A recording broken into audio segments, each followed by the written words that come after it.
My fiancé texted, "I'm staying at my sister's. I need space to think about our wedding." I responded, "I understand." Then I logged into our shared Amazon account and saw her recent order, lingerie and a bottle of wine, shipped to her ex's address. When I canceled the order and replaced it with a relationship self-help book.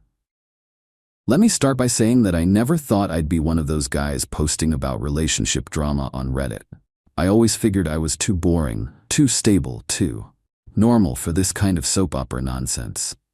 But here I am, freshly single at 34, drinking bourbon at 11 a.m. on a Tuesday in May 2023, and laughing my ass off every time I get a notification from Amazon customer service. So, backstory time. I'm Anthony. I work in software development, enjoy hiking, and until recently was engaged to be married to Jessica, 32, this coming October. We'd been together for 4 years, lived together in my apartment for 3, my name on the lease though she paid half the rent, and got engaged last Christmas. The wedding planning was in full swing. Venue booked, invitations sent, cake tasting completed, red velvet if you're curious. Everything seemed fine. Not perfect, but what relationship is?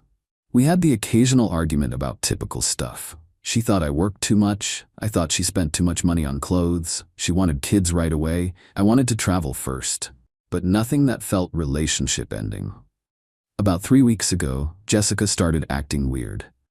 Suddenly she was going out with the girls multiple nights a week, taking phone calls in the bathroom with the shower running, and being excessively affectionate with me.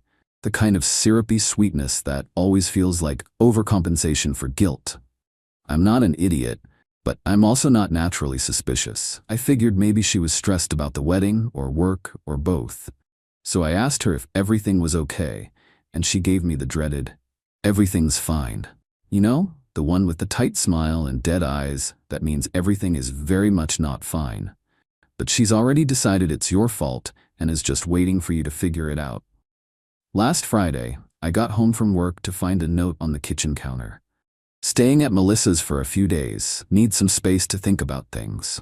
We'll call you." Melissa is her sister, who lives about 30 minutes away. I texted Jessica to make sure she was okay and got back, "I'm fine, just need to think about us and the wedding. Don't call, I'll reach out when I'm ready." Now, I respect boundaries. If she needs space, fine, but something about the whole situation didn't add up. Jessica and Melissa aren't exactly close. They usually see each other at family events, and that's about it. And what was there to think about with the wedding? We'd already paid non-refundable deposits for pretty much everything. I spent the evening in a state of confused anxiety, alternating between respecting her space and wondering if I should drive over to Melissa's to talk in person. But then, while mindlessly scrolling through emails on my phone, I got an Amazon order confirmation. This wasn't unusual. Jessica and I share an Amazon Prime account. It's registered in my name with my credit card, but she has her own login, and we both order stuff all the time.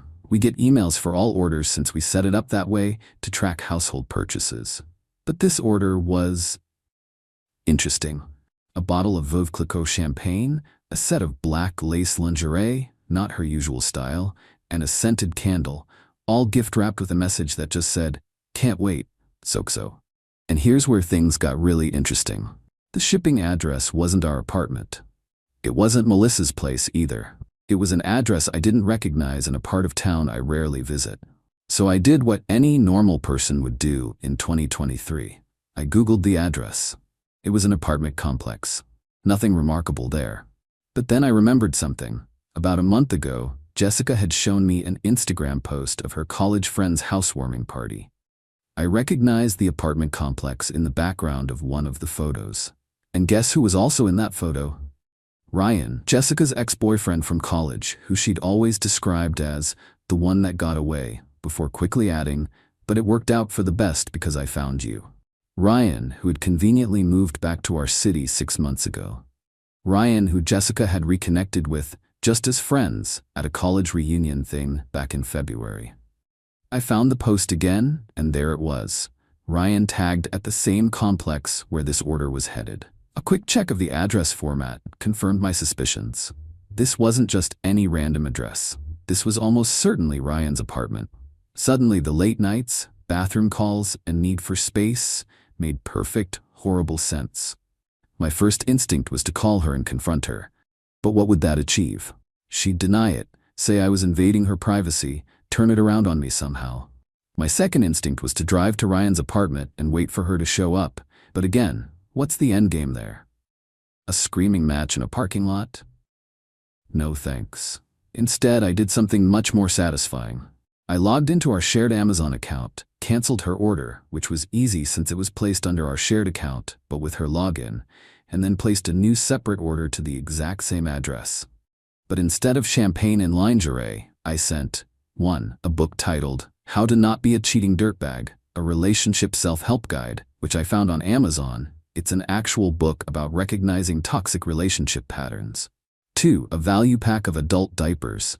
3. A jumbo tube of hemorrhoid cream, all gift-wrapped with a note that said, "Hope this space helps you think clearly. Sokso, your ex-fiancé." And yes, I used my own credit card for this order, not our shared payment method. I'm petty, but I'm not financially irresponsible. Then I poured myself a whiskey, called my best friend Brian, and told him everything. His reaction was to show up at my place 30 minutes later with pizza and beer, declaring, "Fuck Jessica, we're having a breakup party." While we were in the middle of demolishing a pepperoni pizza and my liquor cabinet, my phone started blowing up. Jessica was calling, repeatedly. I ignored it and put my phone on silent. Then Brian's phone rang. It was Jessica. He answered and put it on speaker. "Where is Anthony? He needs to answer his damn phone right now." Brian, bless his heart, replied in the calmest voice possible. "Hey Jessica, Anthony is busy respecting your need for space. Can I take a message? You know damn well what the message is. Put him on the phone." Brian looked at me. I shook my head. "Sorry, he's not available, but I'm sure whatever it is can wait until you've had enough space to think about things." She hung up. Seconds later, my phone lit up with text messages. "What the fuck is wrong with you? This isn't funny. You had no right to do that. Answer your phone." Then, the coup de grace. "It's not what it looks like." I finally responded with, "You're right. The hemorrhoid cream was excessive, but I figured since you're already being a pain in the ass, you might need it." Her response was instantaneous. "I'm coming over. We need to talk." I texted back, "I'm respecting your need for space. Take all the time you need. About 50 to 60 years should do it." Brian and I were howling with laughter, probably a bit drunk by this point, when there was banging on my door. Jessica had apparently decided that her space was over and it was time for a confrontation. I opened the door to find her standing there, face flushed, looking simultaneously furious and caught. "How dare you?" she started, pushing past me into the apartment. She stopped when she saw Brian lounging on the couch with a beer. "I need to talk to Anthony alone." Brian shrugged. "It's his apartment. I'll step out if he wants me to." I shook my head. "Brian stays. Anything you need to say can be said in front of him." Jessica looked like she might explode. "You humiliated me. You invaded my privacy. You had no right to access my Amazon account and mess with my orders." I laughed, genuinely amused by the absurdity of her indignation. "Our Amazon account, the one we share, the one that's primary on my credit card. And I think we both know I'm not the one who should be feeling humiliated right now." "It wasn't. That order wasn't. I was just..." She sputtered. "Getting champagne and lingerie delivered to Ryan's apartment while telling me you needed space to think about the wedding?" I finished for her. "Yeah, I figured that one out all by myself. I'm just wondering how long it's been going on." She switched tactics instantly, her face crumpling into well-practiced tears. "It's not like that. I was confused. Ryan reached out, and it brought up old feelings, but nothing happened. I ordered those things because I was thinking about it, but I was never going to go through with it. I just needed to work through these emotions before the wedding." "So you decided to work through your emotions by buying lingerie and alcohol to be delivered to another man's apartment while telling your fiancé you needed space? That's an interesting therapeutic approach. You're twisting everything. I love you. I want to marry you. This was just a moment of weakness." Brian, who had been silent, suddenly chimed in. "A moment of weakness that involved creating an entire Amazon cart, selecting gift wrap, writing a note, and entering shipping information? That's like at least 15 minutes of continuous weakness." Jessica glared at him. "This is between me and Anthony." Actually, I said, this was between you and me. Past tense. We're done, Jessica. The wedding's off. You can't be serious, she gasped. You're going to throw away 4 years over one mistake I didn't even make yet? The mistake wasn't almost cheating, I said. The mistake was thinking I wouldn't find out, or that I'd be dumb enough to believe whatever story you concocted. But the real deal breaker? You're not even sorry. You're just sorry you got caught. She switched tactics again, going from tears to ice cold in an instant. Fine, but you'll regret this. And good luck explaining to everyone why the wedding is canceled. Oh, I'm pretty sure my fiancée ordered lingerie and champagne to be delivered to her ex-boyfriend's apartment will be explanation enough. Her eyes widened. You wouldn't dare tell people that. I won't have to. That Amazon order is all the proof I need, and I've already screenshot everything. She stormed out, slamming the door so hard a framed photo fell off the wall and shattered. It was, ironically, a picture of us from our engagement party. Well, said Brian after a moment of silence, that went about as well as could be expected. I collapsed onto the couch, emotional exhaustion hitting me all at once. I can't believe this is happening. I can't believe she tried the "it's not what it looks like" line. What else could lingerie and champagne shipped to her ex's apartment possibly be? That made me laugh despite everything. Maybe it was for a book club? A very sexy, drunk book club? We spent the rest of the night alternating between making jokes about Jessica's flimsy excuses and having serious conversations about relationships and betrayal. Brian crashed on my couch, and I went to bed feeling strangely liberated, if a bit shell-shocked. The next morning, I woke up to a hurricane of notifications. Jessica had apparently spent the night telling her version of events to anyone who would listen. That I was controlling, that I hacked her Amazon account, that I embarrassed her in front of her friend, not ex, just friend. That I threw her out of our apartment. It's my name on the lease, remember? Some people were buying it, sending me concerned messages asking if I was okay, if I needed to talk to someone about my issues. But others weren't so easily fooled, particularly those who knew about Ryan from the college days and had seen how Jessica perked up when he moved back to town. The most surprising message came from Melissa, Jessica's sister. I'd met her dozens of times at family events over the years, and we were friendly though not close. She texted me saying, "Jessica's not staying with me. Hasn't been here once, sorry." I forwarded that to Jessica with just a, as my comment. No response. But the real highlight of my day came around noon, when I got an email notification from Amazon. Someone had marked my revenge package as returning to sender, though it had already been delivered according to tracking. The return reason given was unwanted item. Amazon wanted to know if I wanted a refund or replacement. I screenshotted that and sent it to Jessica with the caption, "Looks like Ryan doesn't want your space gifts either." Again, no response. By evening, our social circle was in full meltdown mode. People were taking sides, sharing information, comparing notes on when Jessica and Ryan had been spotted together. It was like a real-time soap opera unfolding in my text messages. Then came the twist I hadn't anticipated. Around 7 p.m., my doorbell rang. I opened it to find Ryan standing there, looking extremely uncomfortable. "Can we talk?" he asked. Against my better judgment, I let him in. He declined my sarcastic offer of champagne and got straight to the point. "I'm guessing you're Anthony? I found your address on that Amazon package." He paused, clearly uncomfortable. "Look, I just came to drop this off and clear some things up." He handed me the package I had sent. It had been opened, with the book, diapers, and hemorrhoid cream visible inside. "I didn't know you and Jessica were still together," he continued. "She told me you'd broken up months ago, but were keeping it quiet until after her cousin's wedding. She said you were still living together to save money, but it was over." I stared at him, absorbing this new level of betrayal. We were engaged. The wedding is in October, or was, I guess. He ran his hands through his hair, looking genuinely distressed. Shit. I swear I didn't know. We reconnected at the reunion, and she was all over me, saying how she'd made a mistake letting me go. But she was wearing an engagement ring, so I kept my distance. Then a few months ago, she called saying you guys had split and she was just wearing the ring to avoid questions. "And you believed her?" He shrugged.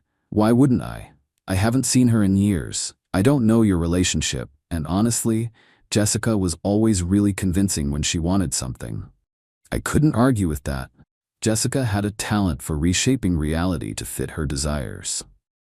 So how long have you been seeing her? I asked, not sure I wanted the answer. We're not seeing each other like that. We've grabbed dinner a few times, texted. She came over last weekend, but nothing happened. She said she wasn't ready. I thought she meant because of your breakup. Last weekend, when she told me she was at a work retreat, the hits just kept coming. And the lingerie and champagne? That was a surprise to me too. I mean, we'd been flirty, but I didn't think we were at the sending lingerie stage. When I got that bizarre package with the self-help book instead, I was confused as hell. Then Jessica called, hysterical, claiming you were stalking her, hacked her accounts, and were harassing her friends. It seemed excessive. So I did some digging, found mutual friends on social media, and quickly realized her story wasn't adding up. I offered him a beer, which he accepted after some hesitation. There's a strange camaraderie that forms when you realize you've both been played by the same person. So what now? He asked. Now? Now I cancel a wedding, move on with my life, and hope Jessica gets the help she clearly needs. He nodded, looking relieved that I wasn't blaming him. For what it's worth, I'm really sorry, and I'm staying far away from her from now on. After Ryan left, I sat in my quiet apartment, processing everything. The relationship I thought I had, the future I had planned, none of it was real. Or at least it wasn't what I thought it was. It was jarring, disorienting, like the floor had disappeared beneath my feet. But alongside the pain and betrayal, I felt something unexpected. Gratitude. Gratitude for Amazon's easy-to-access order history. Gratitude for Melissa's honesty. Even gratitude for Ryan's unexpected integrity. Because without all of that, I might have married a woman who could lie so effortlessly, who could create entirely fictional narratives and expect everyone to play along. The next few weeks were a blur of cancellations, explanations, and returning wedding gifts. Jessica made a few more attempts at reconciliation, each with a different approach. Tears, anger, seduction, guilt, but each as transparent as the last. When none of that worked, she went with the nuclear option, telling people I was abusive and she had escaped a dangerous relationship. Fortunately, most people who actually knew me found this laughable. And those who believed her? Well, they weren't people I needed in my life anyway. The most satisfying moment came about a month after the breakup. I finally got around to reading that How to Not Be a Cheating Dirtbag book that Ryan had returned, and it was surprisingly insightful. The book, which was a legitimate self-help guide about relationship ethics, had chapters on communication, boundaries, and honesty that felt eerily applicable to my situation. I started underlining passages and making notes in the margins. Not angry rants or bitter reflections, but honest insights about relationships, trust, and self-worth that I was learning through this whole ordeal. It became a kind of therapy, turning something I'd ordered as revenge into something meaningful. Jessica, meanwhile, had moved on to her next drama. According to mutual friends, she and Ryan had a brief, explosive fling that ended when she accused him of still being in love with his ex. The irony apparently lost on her. Last I heard, she was dating some guy from her gym and telling people she dodged a bullet. With me. And you know what? Maybe she did. Because the Anthony who was engaged to Jessica, the one who ignored red flags and accepted paper-thin excuses, that guy doesn't exist anymore. In his place is someone more skeptical, more assertive, and paradoxically, more open to real connection. 6 months later, November 2023, I'm doing surprisingly well. The wedding date came and went in October, and instead of getting married, I went hiking in Colorado with Brian and some other friends. I'm seeing someone new. It's casual, we're taking it slow, but she's refreshingly straightforward. No bathroom phone calls, no elaborate lies, no space that isn't actually space. As for the book, it's sitting on my bookshelf, filled with my thoughts and experiences. Sometimes I think about sending it to Jessica. But what would be the point? She's still living in her own version of reality, where she's always the hero of the story, never the villain. Besides, I've got better things to do with my Amazon account these days. Edit. Wow, this blew up overnight. Thanks for all the support and the awards. Since so many people are asking for updates or have questions, here are some answers. 1. Yes, we managed to get some refunds on wedding deposits, but lost about $5 total, still cheaper than a divorce. 2. Jessica's family was surprisingly understanding. Her mom actually called me to apologize, saying, "She's always been like this, even as a child. We love her, but we're not blind." That conversation was both heartbreaking and validating. 3. For those asking about the Amazon account situation, it was my Prime account that I shared with her. She had her own login under my account. You can have multiple household members on one Prime subscription. I've since removed her access and changed all passwords.